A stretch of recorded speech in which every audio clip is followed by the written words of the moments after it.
We have two types of knowledge, and in school you have a certain type of knowledge which you learn from textbooks and teachers, and sometimes you have to memorize a lot of things also. This is all to do with observation of the senses and use of the mind and logic abilities. So you have different sciences like mathematics, physics, chemistry, zoology, and then you have other things like learning a language, like English or Tamil, with all the grammatical rules, and of course other subjects as well, all of which are material subjects, using your material brain and your material senses.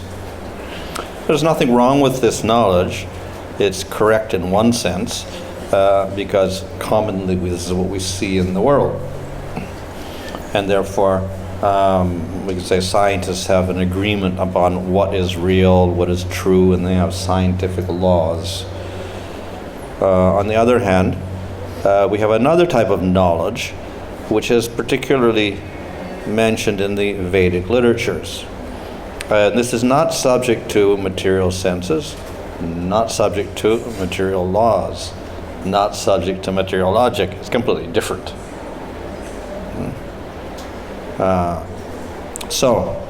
This of course is the Vedic literature, which talks about Supreme Lord who has a form, but the form isn't material. He lives in a place which is not material, in a space which is not material, and he operates in time which isn't material. So it's very difficult for us to conceive of this. How can there be something beyond what we know of here, which is subject to, dimensions of space and time, etc. A completely different world which is not bound by the same rules. It's difficult for us to conceive of that. Because of that, some people will say, "Oh, that's imaginary. Doesn't exist. We'll only stick to what science says." But we do have a large amount of works dedicated to describing this other place and this other existence. That is the Vedic literatures. Of course, not only the Vedic literatures, we find other literatures around the world, like the Bible and the Quran, are also describing this idea of another place, not this world. So we can say, well, that's all imaginary. But if it's imaginary, why would people keep believing in it?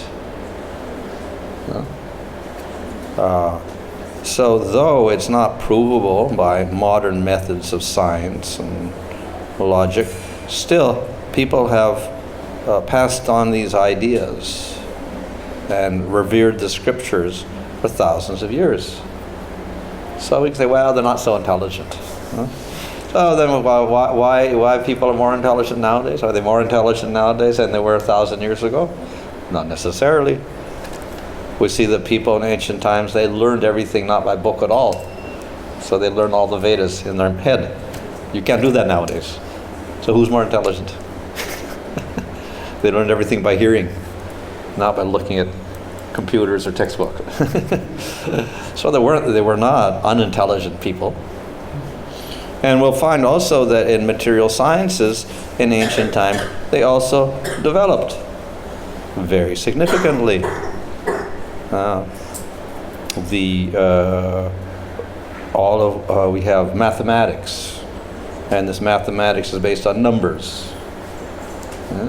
And we have a numbering system, 0, 1, 2, 3, 4, 5, 6, 7, 8, 9, 10, etc. like that. Right? That's not always the system. There have been other systems in ancient times, but this is the system that's been established. Who established the system? Came from India, thousands of years ago. The zero, which is very integral to this whole system, came from India. So they were not, materially speaking, also unadvanced. And of course, we find that the mathematicians in ancient India were very advanced. They had developed calculus and trigonometry. And now you have to, what year you study that in? 10th standard? 12th standard? When do you study trigonometry? 10th? Yeah. And then you have calculus and things like this. Differential calculus, and then you go to university and you study these things. Did you invent it? No. Who invented it? Maybe somebody after Newton, someone in that area about 200 years ago, 300 years ago. They came up with these ideas. But they were there in India long ago, 1,000 years previously. Indians were doing this. We have many great mathematicians like Aryabhata, very ancient India. They were very advanced, and he was doing, and Bhaskaracharya. They had very advanced mathematic theories, which were discovered later on in Europe, over 1,000 years later. But they weren't materially unadvanced. And even we have modern science that talks about the sun and the moon and the Earth rotating and Earth's globe like this. And previously everyone thought Earth is flat. So that's a Puranic version, flat Earth.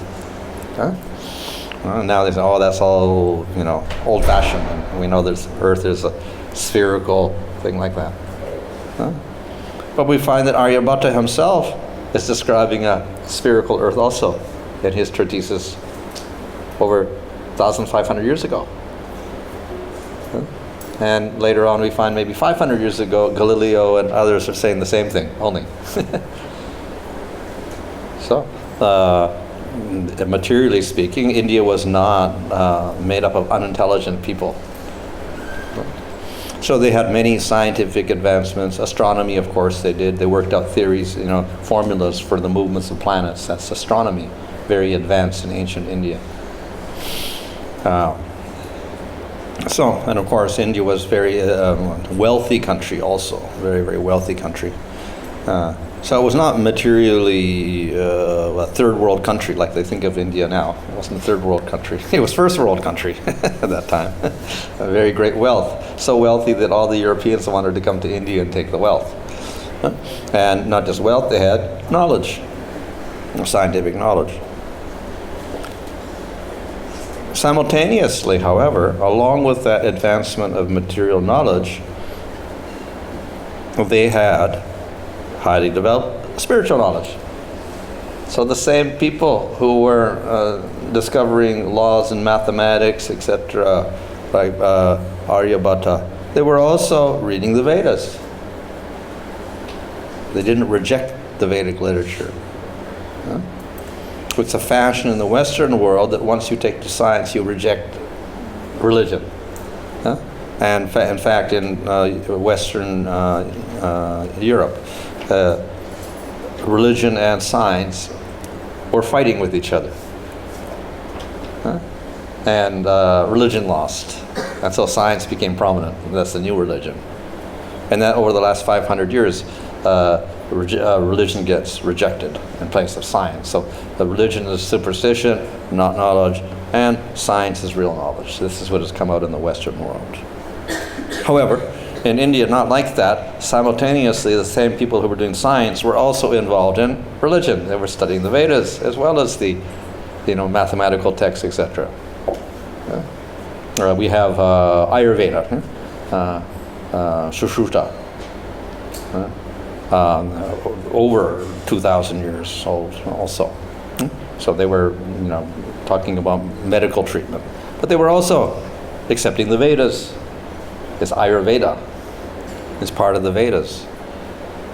So the science and the Vedas, or science and religion, were not separate, conflicting ideas. In the modern world, it's like that. If you're a scientist, you cannot be religious. You should not be religious. You should be scientific. And if it's religion, it's not science. But there was no conflict in ancient India. The two things, the same person accepted both things, science and religion, science and Vedas. So, in other words, if one is half intelligent, then one will accept science as complete knowledge. If one is completely intelligent, one will accept science. One will also accept Vedas. More complete. Why would they accept the Vedic knowledge? It looks very contradictory to the material knowledge. Earth is flat according to Puranas. And no, Earth is spherical according to modern science. And they'll show you pictures from spaceships, spherical Earth floating in space or whatever. So why we should believe in Vedic literature, talking about flat Earth, etc. But we see no contradiction in ancient times. Aryabhata makes the idea of spherical Earth, etc. Simultaneously, he's accepting the Puranic version of flat Earth. How can he accept both? How is it possible? So, interestingly enough, when we come to the modern world, things are changing. Since 500 years ago in the West, there's been one idea about science that's called Newtonian version of science. Everything is like what you see in the world, and there's laws governing it. Newton's law of motion, etc. All these different laws are there. About 100 years ago, I guess, they discovered that it's not actually true. All these laws are not actually true. And this developed a new type of science. It's called quantum physics,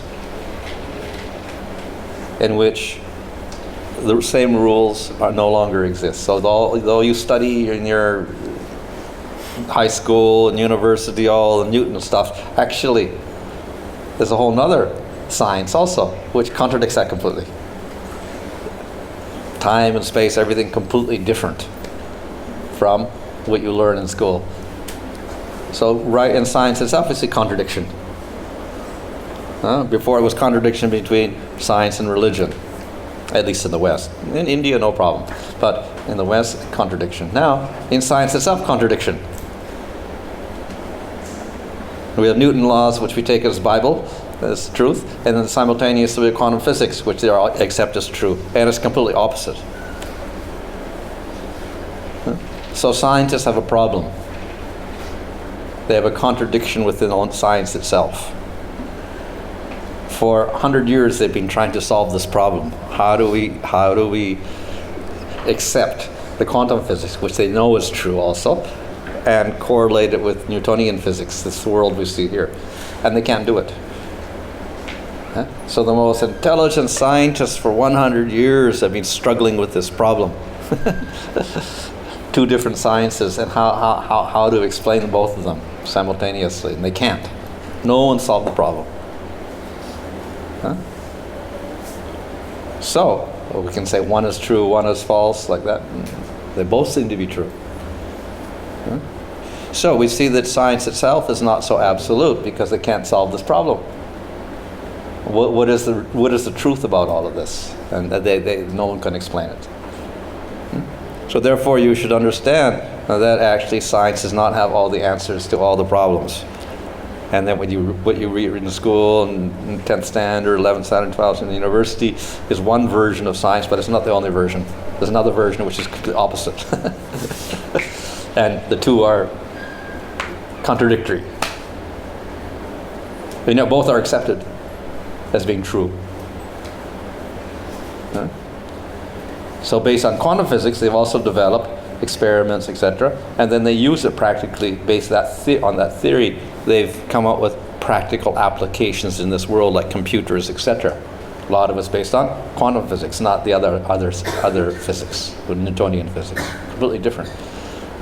And they've invented, they're trying to invent at least quantum computers, etc., which are quite different laws involved. So, if we look at the Vedic literature, we'll find that to some degree we can actually solve this contradiction between the two parts of science in the modern world.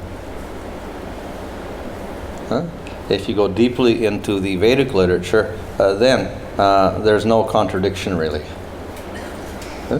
It's a way of seeing. So the Vedas also accept, yes, there's objects here in this world. Real world is there. There's a tree there. There's a house here. There's ocean there, etc. So on one level, we accept that.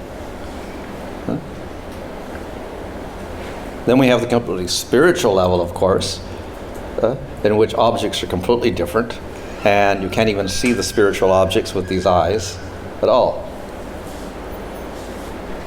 But then we have an intermediate version of reality, which is what the yogis can see. So when the yogis see, they see something completely different from this world. So this is also material vision, but on a higher level. So this is what we can say the quantum physics is compared to regular Newtonian physics. One level we see here, that's Newtonian. Then we have this other higher level, like the yogis seeing, that's the quantum physics. Two different levels. Same world, seen in different ways.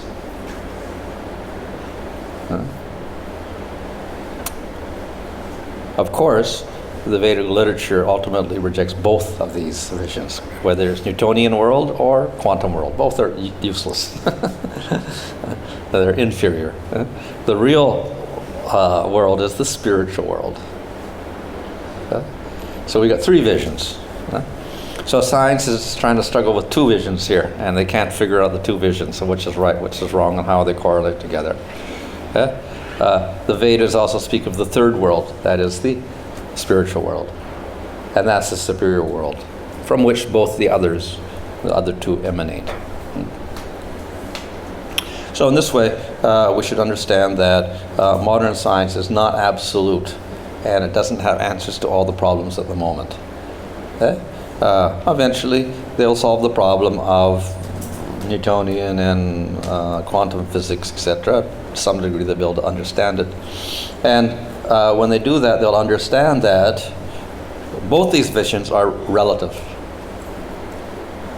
to something else. So what is the absolute? That is the spiritual world. So they'll have to come to that conclusion eventually.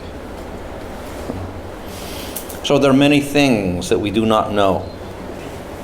Sometimes we think, oh, science has all the answers to everything. But actually, we know very little, even about this material world.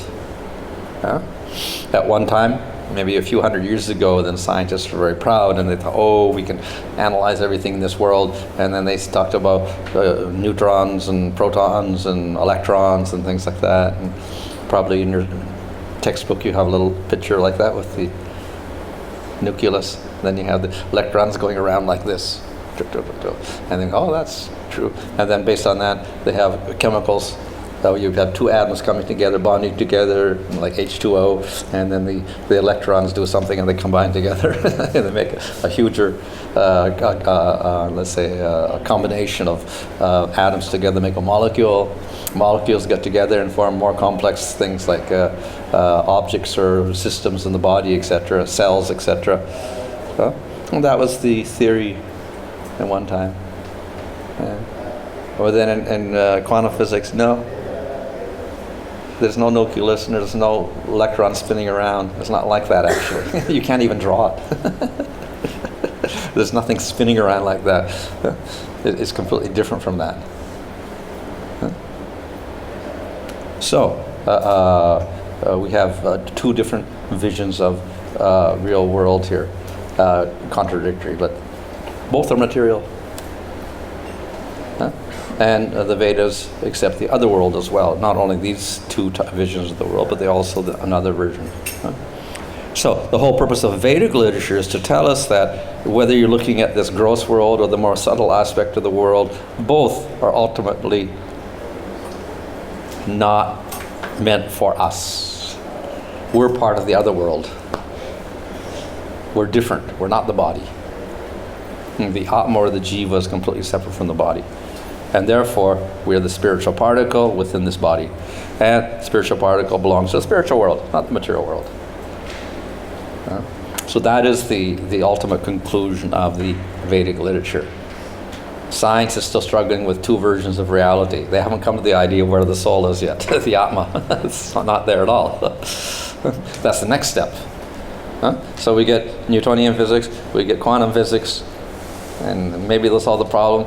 And then when they do solve the problem, they have to admit Atma, consciousness. That much they'll have to admit. And they'll think everything is solved. But actually, no, that's only the beginning again. So we got Atma, but then we also have Supreme Lord and spiritual world. Whole other realm. Whether science will get that far or not, we don't know. But it'll be a big leap again to go from Atma to Supreme Lord and spiritual world. But we don't have to struggle because it's all there in the Vedic literature already. We have a complete description of everything, material world and spiritual world. So we should try to understand when we go to school and learn all these different things that it is partially correct and it's useful, but it's not absolute. It's all relative and changeable. It is said that material logic, upon which science is based, is to be rejected because no matter what conclusion you come to with all your intelligence, in the future another person will be more intelligent and he'll defeat your conclusion and come up with a new conclusion.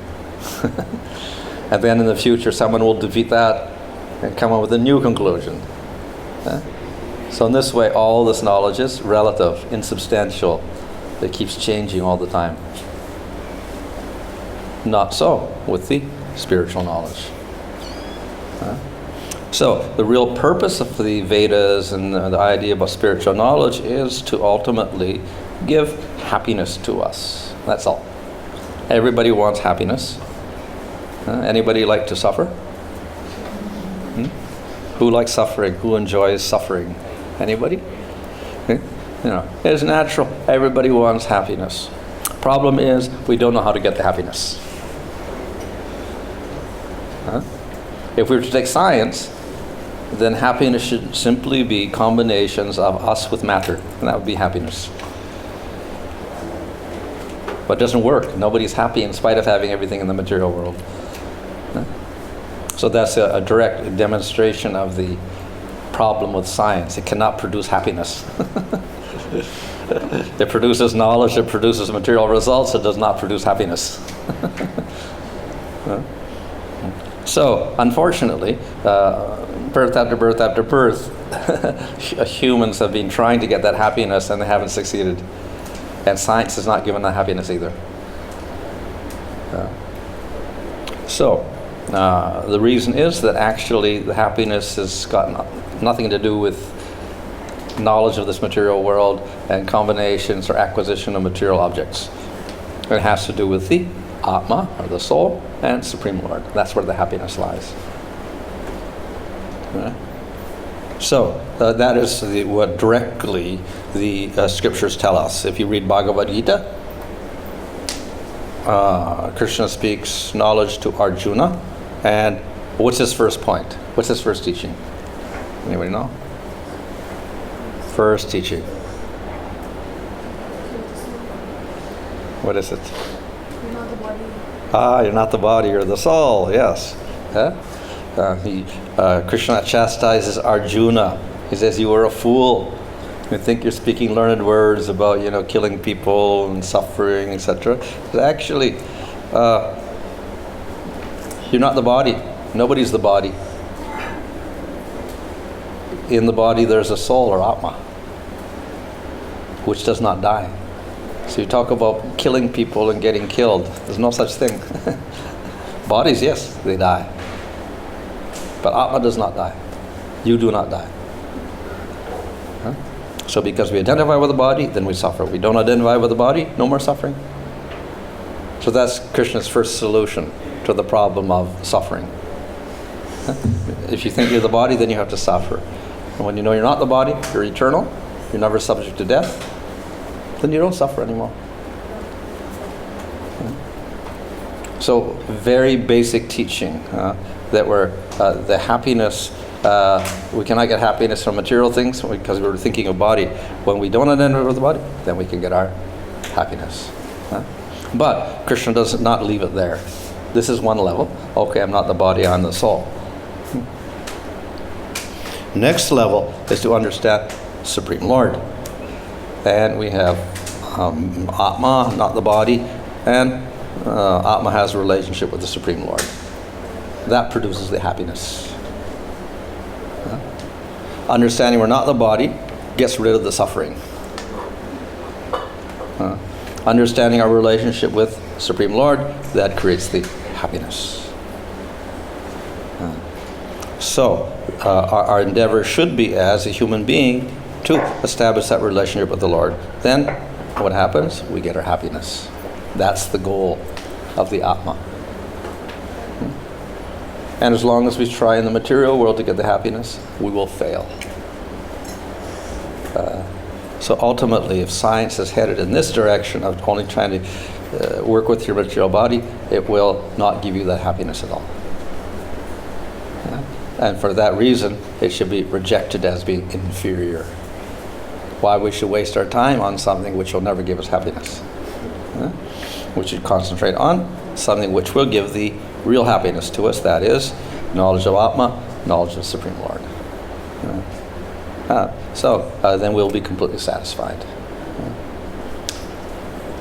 So that should be our main endeavor then, practice spiritual life.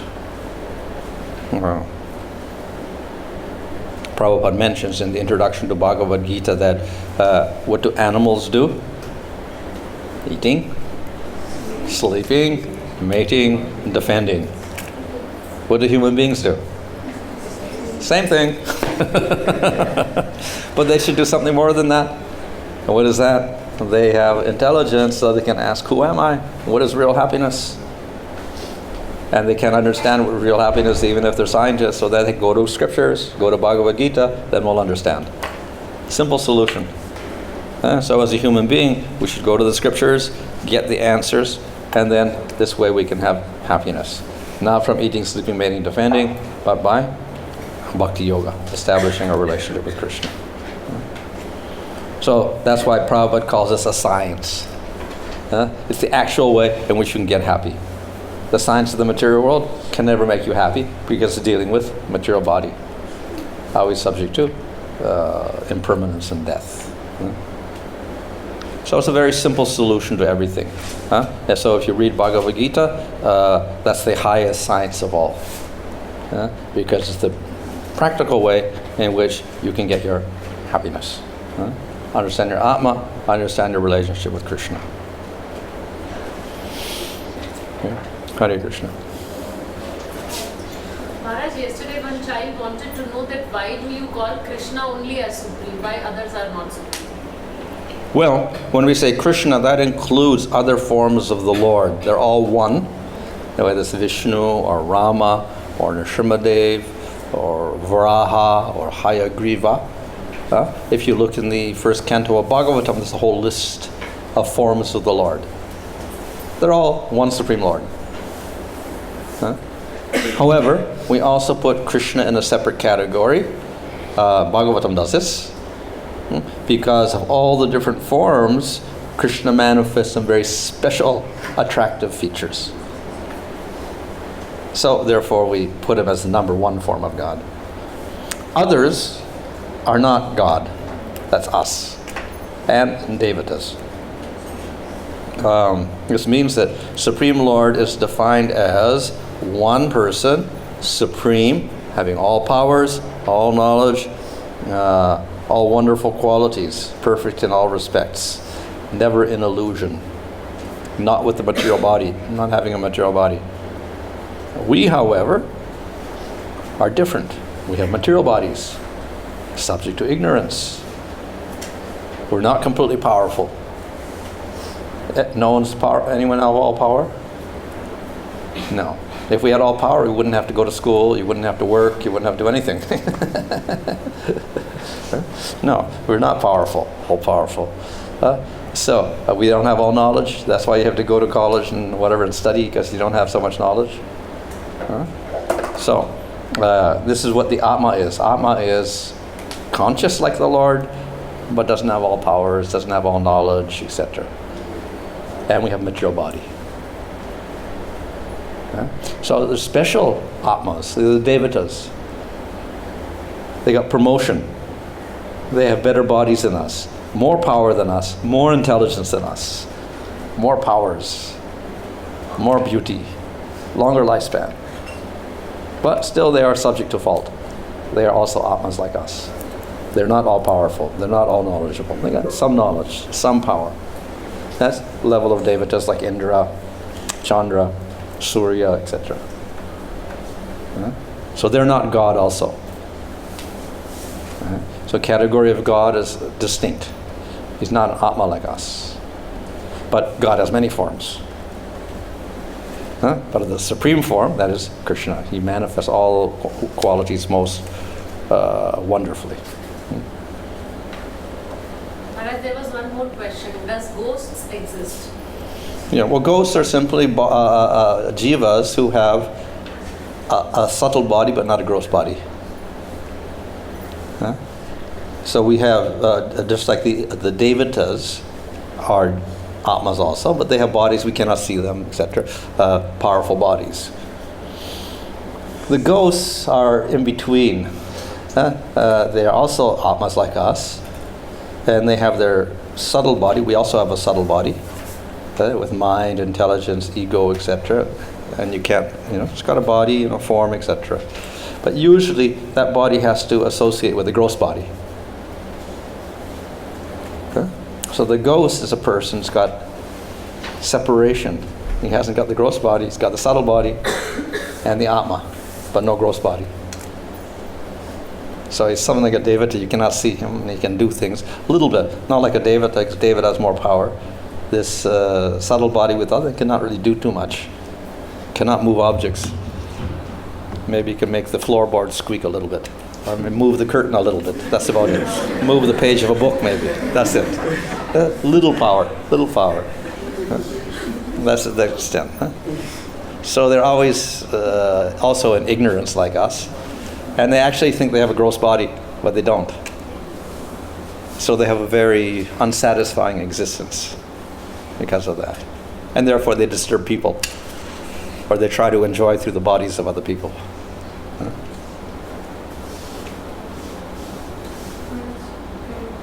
So we know there are 84 lakh species, but how do you explain those animals are extinct or the hybrids and the crossbreeds they know? Well, the number of species is there, but that's not subcategories. It's broad categories, and we can always have subcategories and subcategories, etc. You can have variations within one species. Even nowadays they do that. They have species, and then they may develop subspecies based on that also. So, just broad categories are given there. So dinosaurs were there? Well, that's what they say. So maybe big lizards. Also, Maharaj, in the previous ages, the lifespans were bigger, the forms were bigger. Yeah. And dinosaurs are also actually in Mesozoic period and previous. Yeah. The Satya Yuga, they're very big, and Treta Yuga and Dwapara Yuga, they shrunk, and Kali Yuga were the smallest now. So even the human forms are much bigger in other previous ages.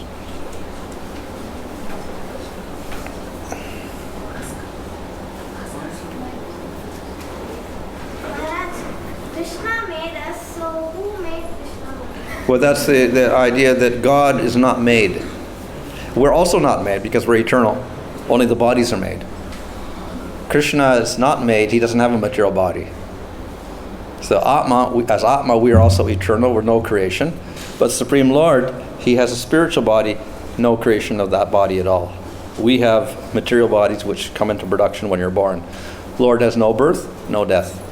So He's never made. His form is eternal. So Maharaj is the teacher of all your teachers. So anybody has any question can ask Maharaj directly. We all learn from him and we teach you. Anyone has a question? Is the earth flat or no? Huh? It can be both. Why not? Round is only our vision of seeing things in 3 dimensions. Yeah? We say it's round, spherical, actually, spherical. That's in 3 dimensions. But we know that even in physics and mathematics, there's more than 3 dimensions. Excuse me. Huh? So then, how do we define the object in 5 dimensions? Or 10 dimensions? What does it look like? We cannot conceive of that at all. Huh? So therefore, this idea of, okay, Earth is like this, that's our conception now. But can that be different also? From different points of view. We can have a 3-dimensional Earth, a 2-dimensional Earth, or a 5-dimensional Earth, or a 10-dimensional Earth. And it'll be different in all these visions. So actually we should get beyond seeing in 3 dimensions. That's our conditioning now. It's our conditioning now in the, we can say, 20th century, or let's say last 500 years maybe. That's how it's evolved. If you go to people in primitive societies, they may not see in 3 dimensions at all. They may see some other dimension. If you go to animal kingdom, the ant may see in 2 dimensions. Left, right, forward, backwards. So all different beings have different levels of dimension. If you're a yogi, then you can go to higher dimensions. You're not stuck in these 3 dimensions that we see in. So if you're a child also, maybe you see in other dimensions. But then when you go to school, then you start seeing in 3 dimensions. Otherwise, they think you're stupid. So I don't think that this is what we see is the only way you're looking at things. So you can see in other ways also. And that's what the yogis do. In fact, the yogis see a completely different world. If you read the, Yogananda, wrote an autobiography of a yogi, yeah? So there he goes up Himalayas and then he starts seeing other worlds. Something doesn't look like snow and ice in the Himalayas. He sees a heavenly kingdom there instead. So if you have different eyes, you can see different things. Different levels of consciousness.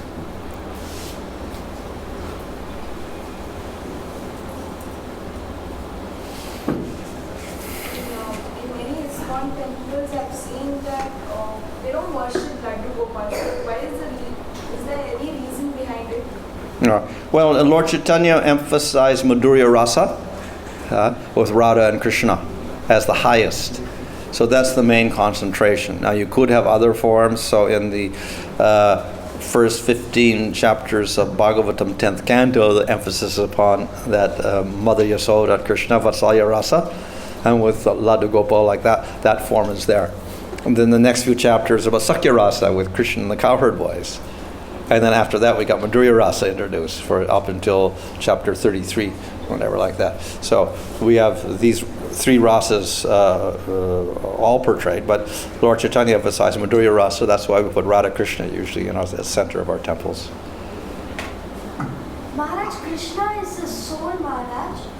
So someone should have created that soul, right? Huh? No soul is created. Even you're not created. You're Atma. Atma is not created, not destroyed. Then from where did that soul come, Maharaj? There is no coming, because it's not created. You go from body to body, but not created. Huh? So Krishna's supreme soul, Paramatma. So he's not created also, but doesn't have a material body. We have material bodies. Atma's inside, different. Atma's different from material body. Supreme Lord, Atma and body are spiritual, not material. And no creation, either case. So no creation, no destruction of Supreme Lord, no creation or destruction of Atmas.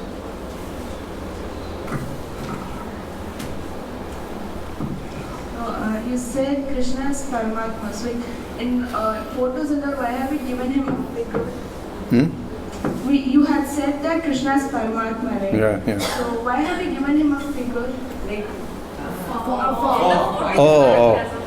So the Supreme Lord as an Atma has a spiritual form, not a material form. So when we look in a book and we see a picture of Krishna, we think, oh, that's a material form because of his hands and feet and whatever, color and dress, etc. Oh, that's a material form, but actually it's not material. So when we look at that form with devotion, we'll see spiritual form. If we look at it as a material eye, we'll see material form. But actually it's spiritual form, which is beyond time and space, dimension, etc. It's completely beyond that.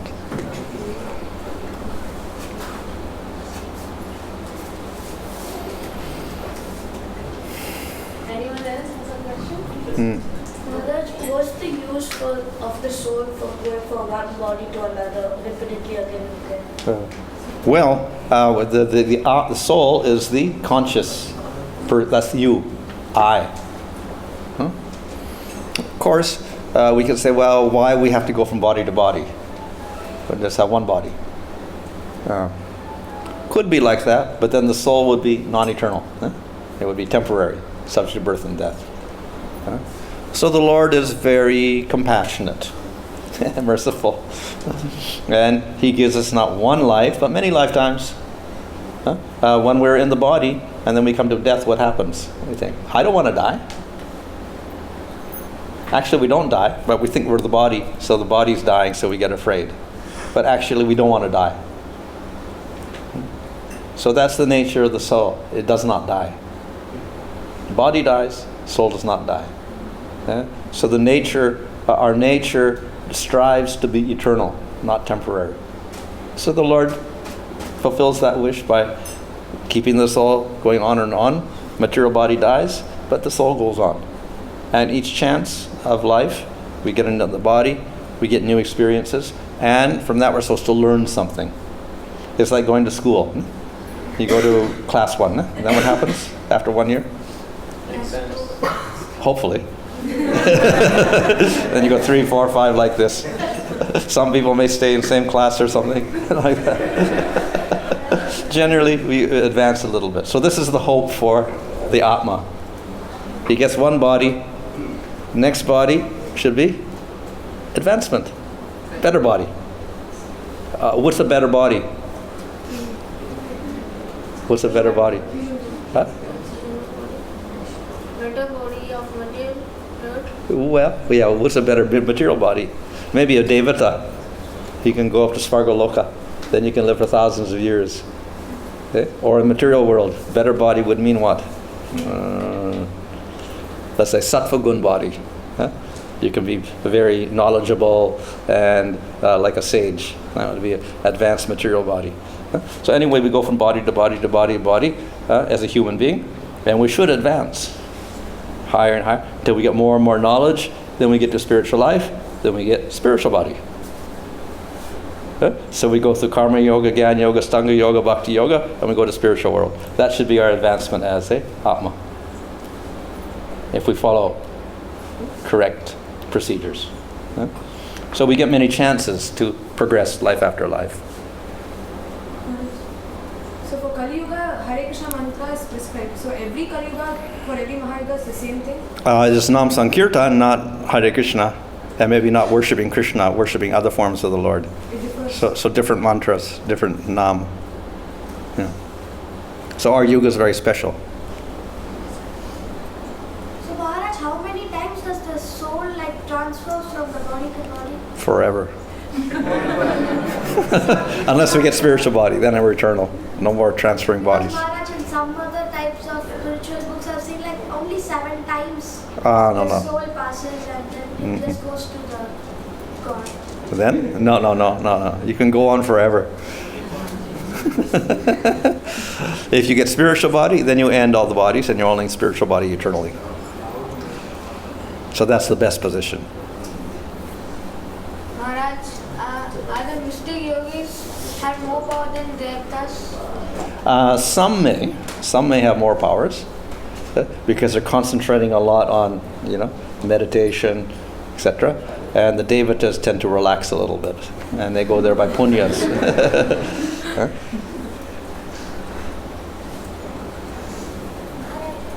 Does the soul of a human body change to the body of an animal? Can, if you do many sinful activities, you go down, like you're going from class 2 to class 1 to kindergarten or whatever like that. If you don't use your intelligence properly, then you degrade. You go to lower species. You may become a plant also, even. Then you can't move at all. So if you do a lot of sinful activities, you go downwards. A lot of violent activities, you go downwards.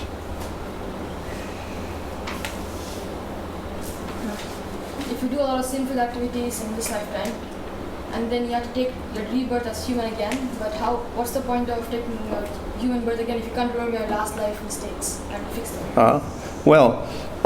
There's a plus and minus in remembering everything. Hopefully, if you remembered everything, you would correct yourself.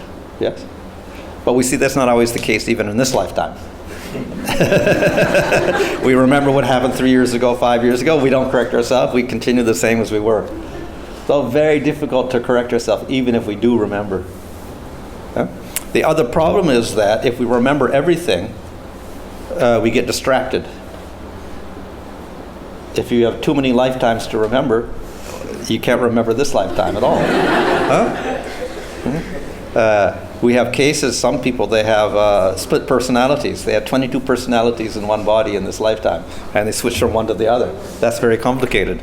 They have to deal with different situations and different people in different ways. So they completely change their personality like that.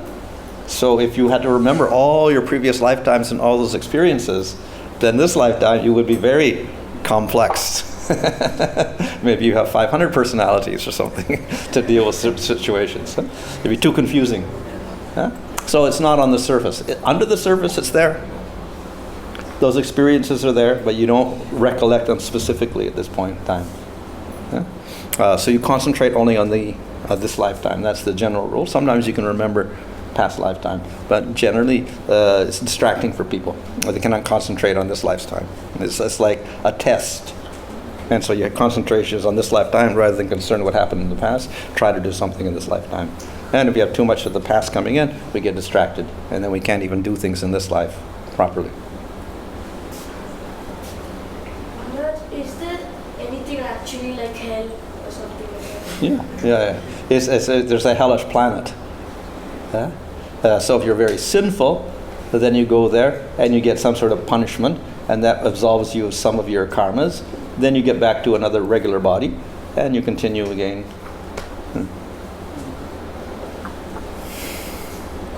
So all our karmas don't get over in hell? Oh, no. You get too many karmas. Because every lifetime you're accruing karmas, and those karmas may last for several lifetimes. So if we go from body to body to body, and there's infinite number of bodies in the past, then we collect it. So when do we go to hell? When do we go to hell? When we start doing many very sinful activities, then we go to the hellish planet as a human being. And we get some, let's say,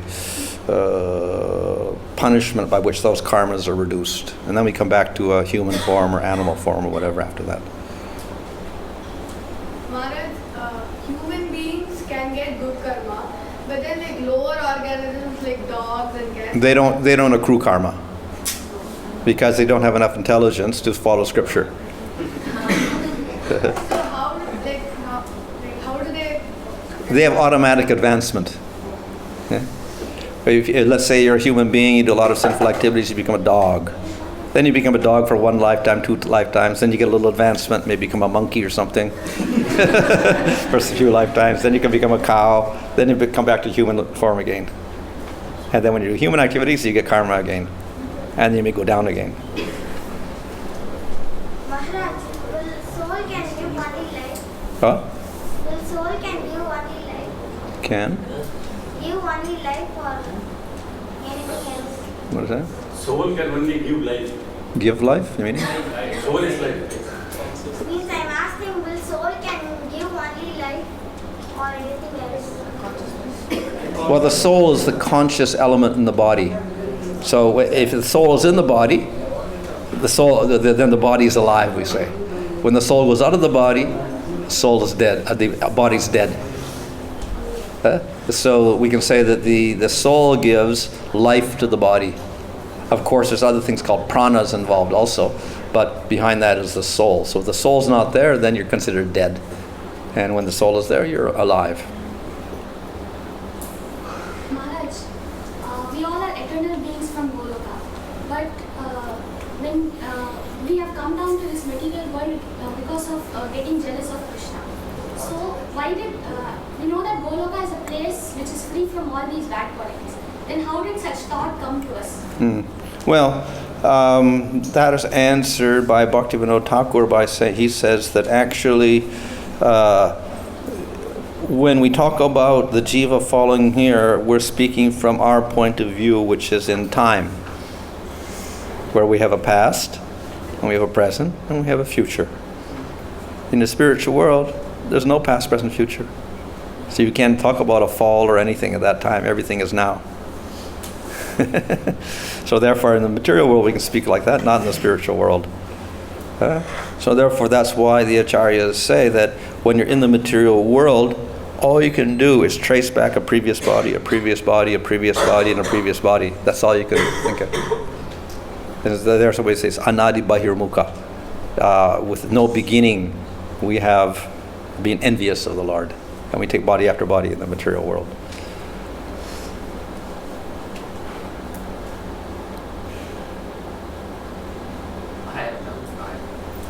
So whenever I went like buy a new product or something, my mom says that today is not a good day, do not buy it today. And when we go out, we see like this photo in the 6 Rahu time, okay? Yeah. That picture, whenever there's a festival, it's not that color clothes. And when you go out, you suppose the cat crosses by, do not go out on the road. So these are inauspicious or auspicious times based upon astrology. Some days are good, some days are bad. Like Tuesday is bad. It causes more quarrel, etc., like that, because it's ruled by Shivai, Mars, which is a quarrelsome planet, like that. Within the day we have different, segments of the day ruled by different planets, and so therefore the Rahu column is ruled by Rahu. So that's considered to be bad, inauspicious time for doing activities. So this is all, of course, related to the material world. We have good and bad times, we get good and bad places, good and bad activities. Everything is governed by gunas and qualities in the material world, sattva, rajas, tamas. So as far as living in the material world, we would prefer to do good activities, have good times, and good places. So if you can coordinate good activities and good times and good places, then you have a better, let's say, more enjoyable result.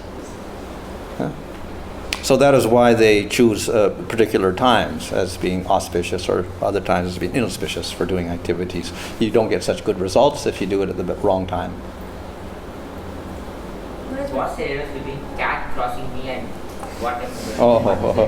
I don't know if that's a Vedic one. That's a Western one, I think. I don't know if it's in the Vedas at all. But these are what are called sakuna, or omens, which are also mentioned in, I think, Brihad Samhita. Varahamihira also talks about different omens for different things. So those are also signs in the material world which indicate certain things. But if you worship Krishna, you don't have to see all these astrological things. Yeah, ultimately we don't have to. Yeah. And one more thing, so is it written in our horoscope that we become a devotee? Because anyone can fall No, we're not. It's not mentioned. It may. What the horoscope will do will record your karmas, which is in terms of papa and punya, or good activities, bad activities, material results, etc. It can never predict spiritual results. So, how many years to Kalki Avatar to take place? Well, it's after 400 and some odd thousand years he comes. I don't know how many years he stays there, but it's a long time in the future.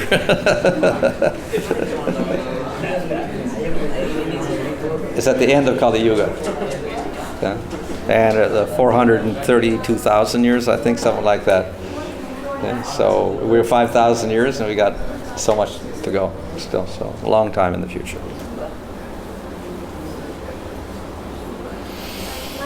Does Nam Sankirtan work only in Kali Yuga? Does it work in other yugas? No, it works all the time. But in other ages, they did other activities as the prominent spiritual process. So in Satya Yuga, they did meditation as the main process. And in Treta Yuga, they did sacrifices. And in Dwapara Yuga, they do deity worship. It's all devotional activities, all powerful, but they had high qualifications, so they could directly meditate on the Lord, etc. But Kali Yuga, we can't. We're very unqualified. So the powerful process for us is Nam Sankirtan. But out of the four, Hare Krishna mantra chanting is the best. What's that? Is the best. Is the best of? Among the four processes. It's actually the most powerful process of all. So why they didn't do that in Satyuga? As I say, they do it, but everyone's qualified for meditation. In Kali Yuga, we do Nam Sankirtan, but we cannot separate that also from using the mind and meditation ultimately. But it's more difficult for us, so we don't emphasize it. They were very qualified, so they could start out with meditation, but that doesn't mean they don't do Sankirtan also. They combine it. In the spiritual world, it's all done together. Everything is there. Maharaj, do the mystic yogis have a qualification for the meditation? Yeah, they'd be very qualified. In the Kali Yuga time. No qualification. Very difficult. You have to do the yamas and niyamas first. So you have to control your senses, control the mind, practice brahmacharya, study the Vedas, no stealing, no theft, no greed. These are preliminary qualifications. Which means you have to be in sattva gun, sattva. Then you can start the yoga practice. Can they attain a spiritual body with their yoga or Veda powers? They can, but they have to also practice devotion, bhakti, to do that. Just by the yoga powers, they can get liberation, mukti, and they can get siddhis.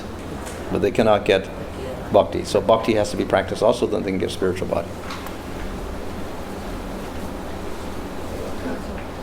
If the soul is what controls the body and gives the consciousness, which means it also takes control of the mind, and what makes it make our decisions for doing all these evil things? Well, though we are the Atma, and the Atma is the ultimate consciousness in the body, by ahankara, the Atma thinks, I am the body. And then the body wants to get satisfied, so the mind goes out and gets objects for satisfaction.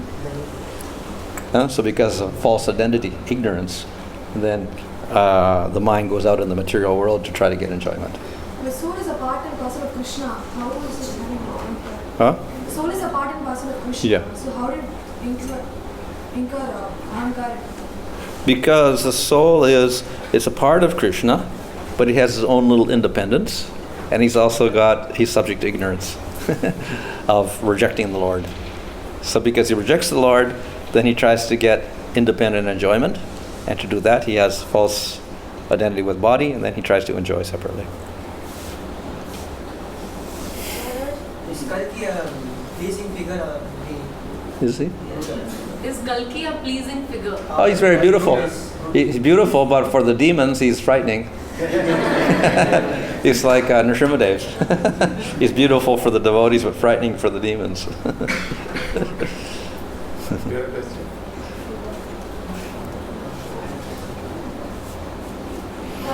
People say that Buddha is not an avatar of Vishnu. Bhagavatam says he is. Bhagavatam says Buddha is avatar. How to prove it? But scripture, Bhagavatam. You look in scripture, Buddha is mentioned. But he's said to be Shaktavash avatar, which means he's a jiva with special powers. The Atma like us, but special powers. Like Narada Muni. Narada Muni is also avatar. One has read Vedas that told that Buddha is not avatar, so it's not avatar that well. Who says? No, my friend, one of my friends says that my mother had read Vedas, so she tells her Buddha is not an avatar. Okay. Well, ask her what Vedas she read. Bhagavatam lists avatar. So Buddha is an avatar, but why did he teach that there's no God? Temporary means he rejected the Vedas also. That's because at that time they weren't following the Vedas properly, and they were doing animal sacrifices, etc. And he didn't like that, so he says reject that. So he said, okay, we won't do any more animal sacrifices. We'll reject the Vedas, and so he began spiritual practice this way. Maharaj, in which yuga did Buddha? Kali Yuga. Yeah.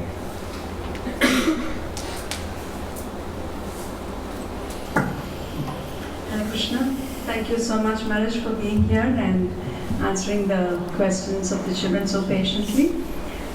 We would like to thank the organizers of Unnati and ask Maharaj to give his blessings to them. So So a few devotees have been involved in this. I would like you to go up and receive blessings from Maharaj.